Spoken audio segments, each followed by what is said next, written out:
Good afternoon, everyone. Hope your summer is going well. It is time to bring you in to Ask the AD, an opportunity for us to give you updates on App State athletics and for us to answer some of the questions that you've submitted to us on social media. I'm Matt President, joined by Director of Athletics Doug Gillen. And Doug, it's always an exciting time of year because you've either been right in the midst of something or something's right around the corner. And in this case, we're a month to the day of our first fall competition with soccer traveling to Wake Forest and 47 days from kicking off football. So I know that oftentimes June and July are thought of as a slower time of year, but boy, we are right around the corner from a lot of excitement. Yeah, it's not been slow at all this year, which I guess is the mark of an athletic department that's thriving. There's always something going on. We're always looking at the next thing and how we can innovate and be entrepreneurial.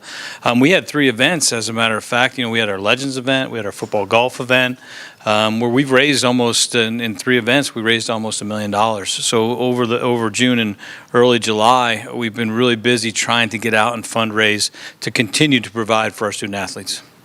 We're going to talk a lot about what's on the horizon, as we've hinted at, but I want to go back to the spring because there was a lot to celebrate there as well. As you've made your way through the summer, what has made the biggest impact? What have you reflected most on with the way the spring season's wrapped up? Well, I think, when you're thinking about spring, you're even talking about, how we finished up with wrestling. You're talking about 6 of the last 8 SoCon championships. You're talking about John Mark getting the Coach of the Year. And so that was, all of spring, and since you and I visited here in December. But, so we that finished our fall. And then certainly the way that, Alan Kress and men's golf started off winning that tournament at Marshall, I thought was really big for us. Some of the, the low rounds, some of our student athletes were shooting like you're kind of blowing you away that you could actually shoot that low round. But I really think the future's certainly super bright.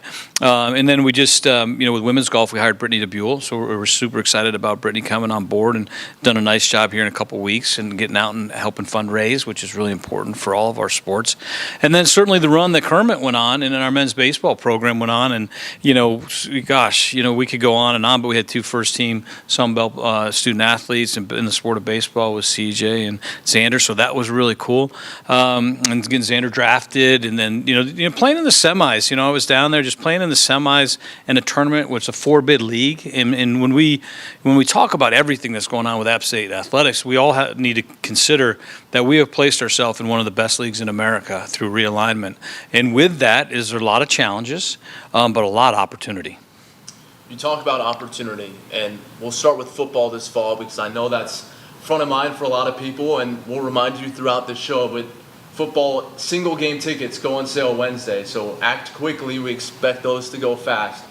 As we turn our attention to football this fall, if you were to rank a few top priorities for a successful fall season, what is most top of mind?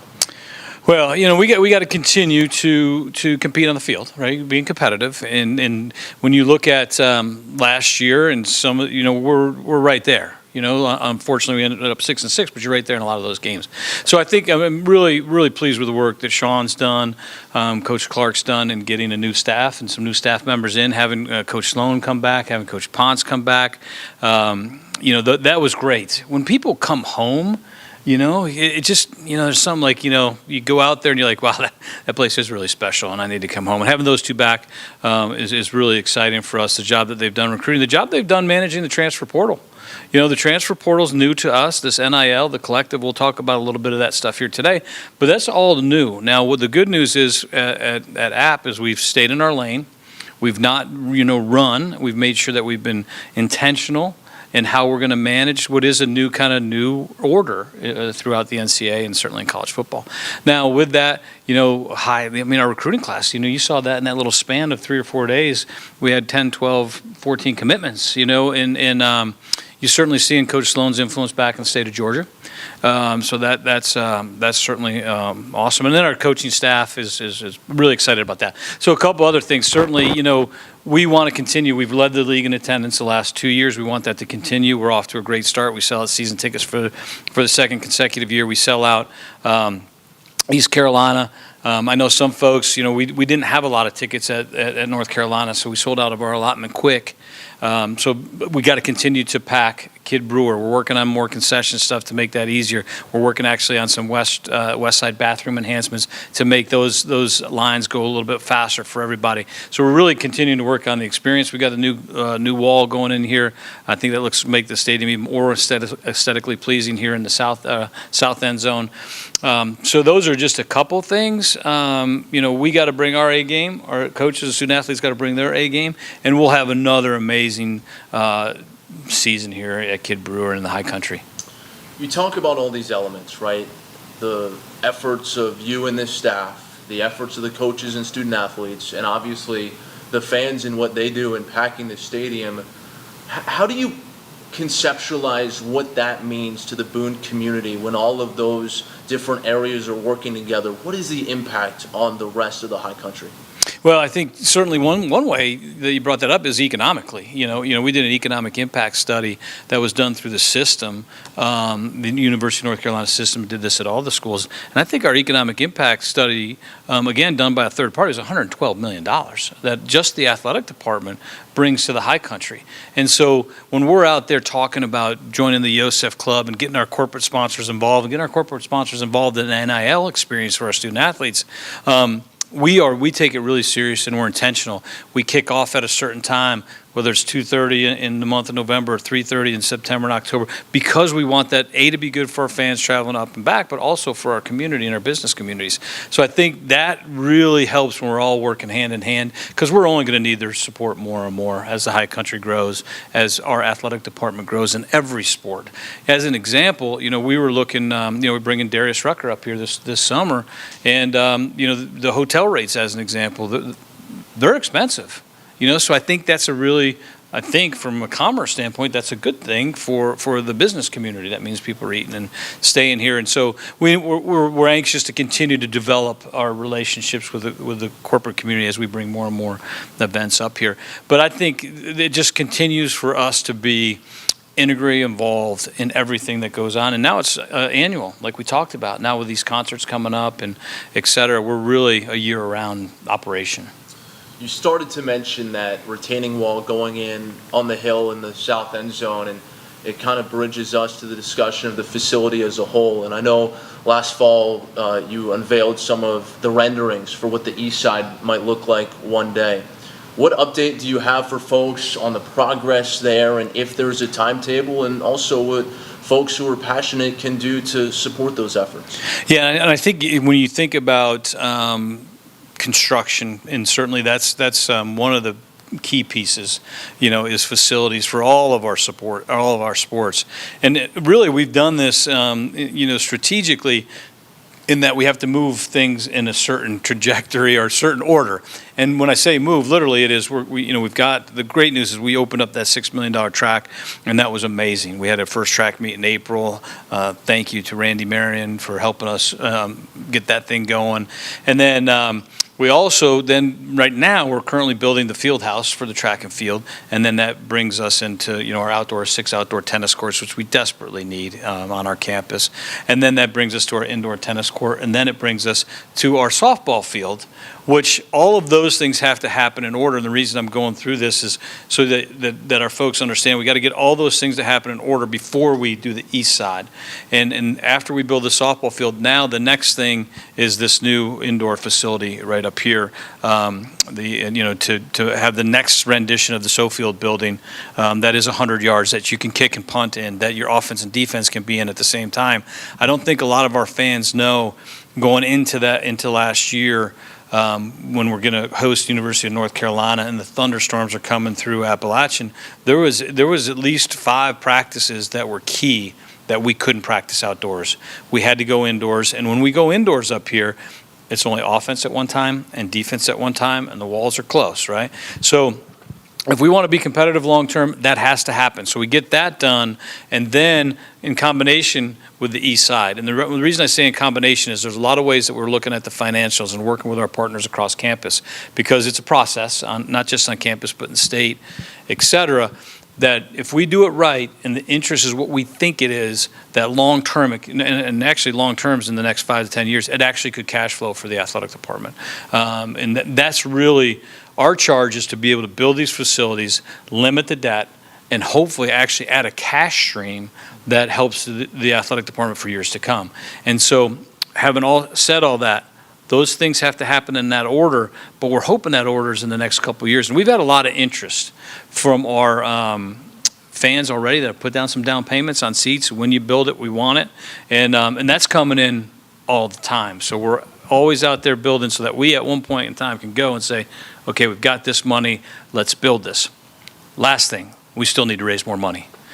We need more folks. We're getting ready to announce the season, as soon as the season starts, our second largest gift in the history of the athletic department. We need some more folks to really invest. As I mentioned, $112 million in economic impact. I hadn't mentioned yet almost $600 million of unearned media that the athletic department was ever to provide to this wonderful university last year. 25% increase in applications for our great university. Point is, I believe if you're looking at an ROI and you're looking at an investment, the athletic department at Appalachian State has proved it's a good investment, not just to continue to be on a national platform for our athletic department, but for our university. And so that's my point is continue to invest. We need more investors that believe in what we're doing. We are changing lives. Academics is absolutely changing lives, and we're able to put Appalachian in a national forefront to all those stats I just gave you that is changing lives. So invest. We've talked about the growth of so many different sports, from facilities to what a lot of teams have done on the field recently. One question that's been out there for you is, are there any plans to bring back men's soccer or to add any other sports to the mix here at App State? Yeah, that's a great question, and we get asked certainly about bringing the three sports back that we cut when we were in the middle of the pandemic, coming out of the pandemic, and then it might not be weekly, but it's bi-weekly. Somebody's asking us about, could we add this and can we add that? We really need to be at 17 sports right now. Right now doesn't mean forever, but right now, as an example, we're in an inflationary environment where, it was tough to afford what we were doing before. It's tough every year. I think and I won't give you the one part of our budget, but the inflationary environment has gone up 38%, and one of the real critical expense lines in our budget. So as of right now, we want to be really good at 17. We finally fully funded our scholarships. Just a quick aside, I was talking to Kermit Smith before the season last year, and we're looking at the roster. He's talking to me about the talent acquisition. I said, Kermit, how are you able to do this? And he said, I'm finally fully funded in my scholarships. And so we really need to get comfortable and excel in the 17 that we have. That means full scholarships. We're getting ready. The NCAA allowed us to add directors, where volunteer coaches now become, full-time coaches. We're doing that. It's expensive, but you have to. We have to continue to provide. And so that's a long-winded way of saying I really want to get comfortable with 17. No today's not no forever, but those are the 17 we're going to go forward with. You mentioned the current economics and the inflation and rising costs that our department has felt, but it's also been felt by our student athletes and their families. What has App State been doing to support incoming and current student athletes with those rising costs both on and off the field? Well, I think certainly, we try to provide every service that we can here, and what that means is whether it's all of the service we talk about, but what we're really talking about, and this is kind of a community-wide, the rents. The rent, it's supply and demand, but the rents just keep going up. I thought they were high in 2015 when I came here, and now they just keep going up. And so for us, in some ways, we subsidize that. So when everybody goes up in the rents around Boone, that costs us more money because we have to continue to provide for our student athletes that they continue to pay the rent. And certainly everybody knows about food costs. The inflationary environment with food costs is the same thing. So that's where I'm talking about investment. I'm talking about raising money. It's not frivolous. It's really what all of us see every day in our monthly bills. They're all going up. So that's happening with athletics too. What we're trying to do is provide more food here We have got fueling stations, what we call fueling stations, which is nutrition. We've got 2 full-time nutritionists. That's only the second year that we've had that. And then we have fueling stations at the North End Zone, here in the Mark Rick Center. We have it over in Varsity. We have it over in Homes. So we have more access to nutrition. And hopefully that's not meant to be for their meals. It's meant to be supplemental because we're still providing meals where we can as well. So continuing to keep our hand on the pulse, making sure our student athletes, if they need anything, they ask. And then we do our best to provide it. And our supporters, our donors have been very, very gracious. As we were talking today, we're 20% increase in Yosef Club donations. Last year, 16% increase in Yosef Club members. And so they continue to give at a high level, and the expenses continue to grow at a high level. Well, their interest in giving is not just to the department, but also directly to student athletes through NIL. And so what can you tell folks about how they can give through NIL, particularly in terms of purchasing merchandise and how that can benefit student athletes? Well, I think certainly, from a licensing standpoint, whether it's indirect, but our licensing, over the last 7 years has gone from $300,000 in revenue to $800,000 in revenue. The brand has never been stronger. Our licensing has never been stronger. We continue to struggle a little bit with getting from a supply chain, whether it's the jerseys in the bookstores or whatever, is because the apparel and the direct relationships that you might have is a little bit more challenging. So we're continuing to knock that down. We actually just had one come through the other day, where we're working on getting some more apparel in the stores. But I think it's twofold. One is licensing, which it indirectly but directly impacts every student athlete here. If you go out and buy a T-shirt that has the A on it or has the Yosef or whatever, that benefits student athletes here. So continue to buy licensed merchandise. That continues to go really, really well for us. We want to be $1 million school in that regard this year. And that's net profit. That's not gross sales. And you look at some of these schools, some of the bigger ones, they do really well. And we're probably as high as there is, certainly amongst our peer set right now. So we'll continue to purchase merchandise, we got to continue to push. And then go back to NIL. NIL can look a lot of different ways. And we've had some of the local restaurants, as an example, engage with our student athletes. That's been really, really beneficial. Because what we call it, and I've created this word this year, Joey Jones thinks it's in the dictionary, I'm not sure, it's called stickiness. And when we talk about, continuing, whether it's the transfer portal, student athletes, retaining student athletes, a lot of it is about the stickiness that we all create, the sense of community, the sense of family, the sense of pride that everybody has in App State. And one of the ways is our restaurants or our housing, our apartments or some of the clothing lines, they can do NIL deals. When I say deals, they, give a student athlete a couple $100 off their rent, or throw them and it's all social media and it's quantifiable, because it's not a gift. It's an exchange. It's a benefit for the name, image, and likeness. And our student athletes have robust social media profiles. We all read about that. And it's quantifiable that if you can use them, then it's a business transaction. And we need more of that to happen in the high country because it's happening all over the place. It's happening at a pretty high level here, too. We're over 100 NIL deals since it started. But we need more folks to engage and create that stickiness. And it might even just be when you see our student athletes over at the Red Onion, make sure you go up and say hi, and let them know how much it means to you that they put that A on it and represent our great university. I think that is it all fits together. Well, Doug, thank you as always for doing this. We appreciate you taking the time to answer all the questions. Thank you. Now, just before I go, I did want to say, with this transfer portal, we cannot thank our university partners, starting with our leadership at Dr. Everts, but certainly we've got some new folks in enrollment management. Dr. Troy Johnson's been a huge, huge help. Certainly our provost, Heather Norris, has done an amazing job in allowing us the opportunity to really go out and look at student athletes and see how they would fit into the academic mission here. And we couldn't compete in the transfer portal without them really working hand in hand with us. So I'm super excited about our great partnerships on campus. If you missed any of this conversation, it will be archived on YouTube, so you can go and check out the full conversation there. And again, one more reminder for you. Wednesday, the 19th of the month, single game football tickets on sale, and we expect them to go fast. So go to appstatesports.com. For Doug Gillen, I'm Matt Present. Thank you so much for joining us here on Ask the AD.